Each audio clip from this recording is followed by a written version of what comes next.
We just finished a series of teachings on Sunday morning from the book of Judges. And the most frequently used phrase in the book of Judges is, again, the Israelites did evil in the eyes of the Lord. Over and over and over again, you read this phrase one more time. Again, the Israelites did what was wrong. Again, the Israelites walked away from God. Again, the Israelites started serving Baal and Asherah instead of serving Yahweh. Again, they just kept getting stuck in this pattern of following God for a season and then forgetting God and then turning to other gods and then just getting obliterated because of their terrible decisions. It was like they were just stuck on this repeat pattern, like a record. Remember records when you would play a vinyl on your record player and there was a scratch on it and that needle would just get stuck and it would play the same thing over and over and over and over again. The Israelites just seemed to be stuck. And as a pastor, I see this a lot in individuals. We as Jesus followers can be just like the Israelites. We can get stuck.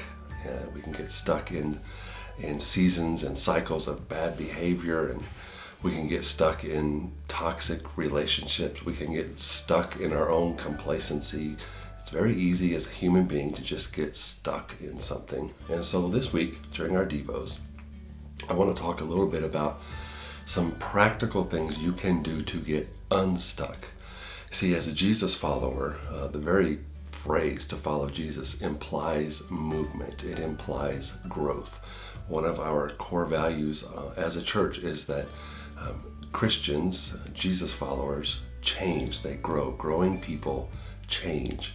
And so if you're stuck all the time in a cycle of behavior or in a relationship or in your own comfort and complacency, you're not changing, you're not growing. And so sometimes you have to do whatever it takes to get unstuck.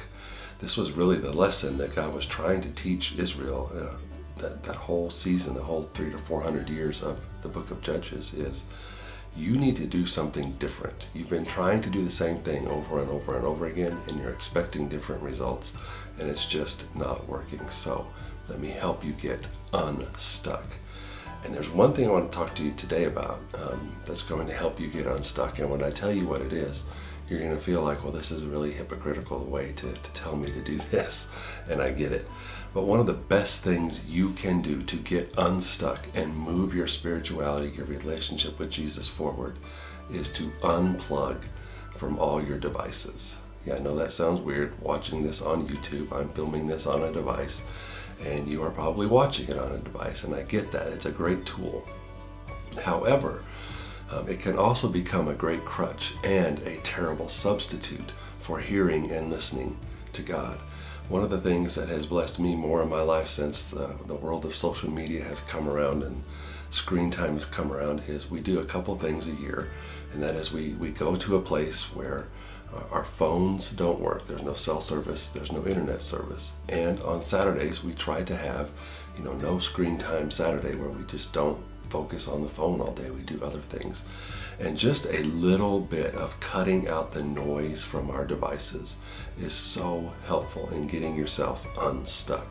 You know I'm right. You know there are days when you just can't be around your phone, you can't be around your tablet or your television.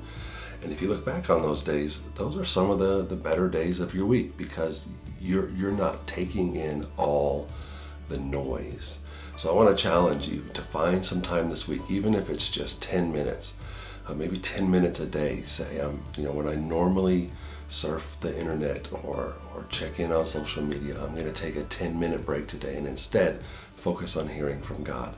If you want to get unstuck fast, cutting your screen time is one of the best ways to do it. And there are other ways, but I think in this world of all the noise from every media outlet and every social media outlet, one of the best things you can do is just make that be quiet.